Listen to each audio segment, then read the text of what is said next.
বিসমিল্লাহির রহমানির রহিম। শিক্ষার্থী বন্ধুরা, বাংলাদেশ ডাক বিভাগ দুটি পোস্টি সেন্টারের পক্ষ থেকে আমি মোহাম্মদ আতিক হাসান আজকের টিউটোরিয়ালে আপনাদের দেখাবো কিভাবে আপনারা এমএস ওয়ার্ডের বাংলা টিউটোরিয়ালে ওয়ার্ড আর্ট নিয়ে কাজ করবেন। তো চলুন আমরা ওয়ার্ড পেজে চলে আসছি। এই ওয়ার্ড পেজ থেকে আজ আমরা মাইক্রোসফট ওয়ার্ড এই ওয়ার্ডের পেজ থেকে আমরা দেখব কিভাবে আমরা আমাদের কাঙ্ক্ষিত ওয়ার্ড আর্ট ডিজাইনগুলো, ফন্টগুলো, আর্টগুলো ইউজ করতে পারি। এখান থেকে আমরা দেখতে পাচ্ছি যে ইনসার্ট মেনুর আন্ডারে ওয়ার্ড আর্ট নামের একটি অপশন দেখতে পাচ্ছি, যেখানে মাউসের কার্সরটি নিয়ে গেলে নিচে একটি মেসেজ শো করাচ্ছে যে ইনসার্ট ওয়ার্ড আর্ট, এবং নিচে add some artistic flair to your document using a word art text box, tell me more. অর্থাৎ এখানে এই যখন আমরা ওয়ার্ড আর্ট অপশনটিতে ক্লিক করব তখন আমরা একটা টেক্সট বক্সের মতো দেখতে পাবো। তো আমাদের এই ওয়ার্ড আর্টের ধরন অনুযায়ী টেক্সট বক্সের ভিতরে যাই লিখবো না কেন, টেক্সট বক্সের ওই লেখাগুলো, ওই টেক্সটগুলো ঠিক ওয়ার্ড আর্টের মতোই হয়ে যাবে। তো চলুন আমরা এখন ওয়ার্ড আর্টের ভিতর ঢুকি। ওয়ার্ড আর্টের ভিতর ঢুকে আমরা দেখতে পারতেছি যে এখানে কতগুলো স্টাইলিং ওয়ার্ড আর্ট বা অক্ষর দেওয়া আছে, যে নিয়মভাবে যেভাবে লিখলে বা যেভাবে আমাদের প্রয়োজন সেভাবে আমরা প্রয়োজন অনুসারে কাজ করতে পারি। তো আপনারা মাউসের কার্সর নিয়ে ওয়ার্ড আর্টের এই লেখাগুলোর উপর নিয়ে গেলে দেখতে পাবেন যে সেখানে কি ধরনের লেখা আছে।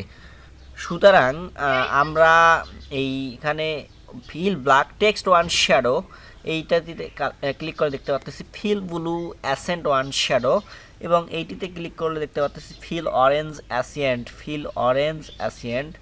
এরপর এটাতে ক্লিক করে দেখতে পাচ্ছি যে fill white outline accent one shadow.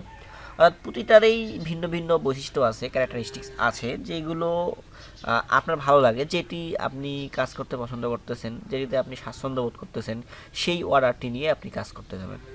তো আজকে যদি আমরা সাপোজ আমি আপনাদেরকে একটি লোগো ডিজাইন দেখাবো, যে ডিজাইনটির নাম হচ্ছে যে এন্টারটেইনমেন্ট মাস্তি। অর্থাৎ কীভাবে এন্টারটেইনমেন্ট মাস্তির একটি লোগো এই ওয়ার্ড আর্ট থেকেও আপনি ওয়ার্ডের আর্টের সাইজ ছোটো বড়ো করে লিখতে পারেন। তো আমি প্রথমেই এইটিকে সিলেক্ট করে নিলাম। এখানে আমি লিখব ইন্টারটেইনমেন্ট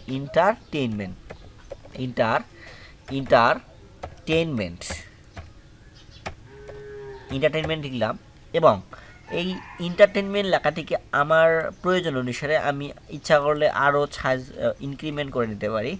তো ইনক্রিমেন্ট করে নিলাম। এরপর এন্টারটেইনমেন্ট লেখাটি দেখা যাচ্ছে যে কত সুন্দর ইজিলিভাবে এই ওয়ার্ড পেজের উপর সুন্দর করে বসে গেল। কোনোভাবেই বোঝার নেই যে এভাবে আপনি বুঝতে পারবেন না যে আসলে এটি এই ওয়ার্ড পেজের উপর লেখা। অত সুন্দরভাবে টেক্সট বক্সের মতোই এই জিনিসটি, এই টেক্সটটি, টোটাল টেক্সটটি এন্টারটেইনমেন্ট নামক এই টেক্সটটি এখানে বসে গেল। এন্টারটেইনমেন্ট নিলাম। এরপর আমি আবার অনুরূপভাবে ইনসার্টে যাব। ইনসার্টে ওয়ার্ড আর্ট থেকে অন্য কালারের একটি ওয়ার্ড আর্ট এবার সিলেক্ট করব। সাপোজ আমি এবার এই কালারটি সিলেক্ট করলাম, এবং দেখা যাচ্ছে যে এই যে ওয়ার্ড আর্ট যে ক্লিক করলাম, এখানে একটা টেক্সট বক্সের মতো দেখাচ্ছে, যার ভিতরে একটি ডিফল্ট টেক্সট শো করাচ্ছে ইওর টেক্সট হেয়ার। তো এটিকে ট্র্যাক করে আমি এদিকে নিয়ে আসলাম। এরপর এই ভিতরের ওয়ার্ড টেক্সট হেয়ার এই টেক্সটটিকে রিমুভ করে দিলাম। করে দেওয়ার পর এখান থেকে আমি লিখতে পারি মাস্তি। এই আমার এন্টারটেইনমেন্ট মাস্তি, এটি কত সুন্দরভাবে ইফেক্ট দিয়ে করা গেল।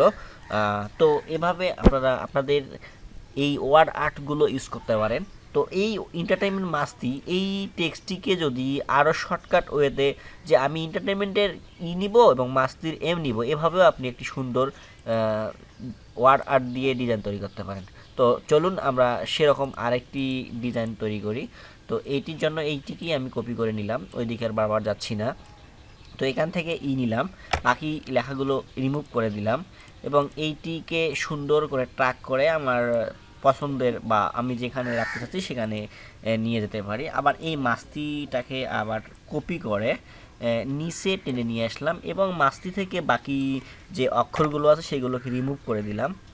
এরপর এই টেক্সটটির মাস্তির এই এম টেক্সটটিকে যদি আমি সাইজ একটু ছোট করে নেই, 36 করে নিলাম এবং এটিকে যদি ট্র্যাক করে এন্টারটেনমেন্ট মাস্তি নামক এই চ্যানেল তৈরি করতে যাই এবং এভাবে আমাদের দেখা যাচ্ছে যে এটি একটি চ্যানেলের লোগো হয়ে যাচ্ছে। সুতরাং আমরা আমাদের যে কোনো ডিজাইন আমরা এই ওয়ার্ড থেকেও করতে পারবো। তো আগামী টিউটোরিয়াল দেখার প্রত্যাশায় আজ এ পর্যন্তই শেষ করছি। আপনারা সুস্থ থাকবেন, ভালো থাকবেন, আল্লাহ হাফেজ।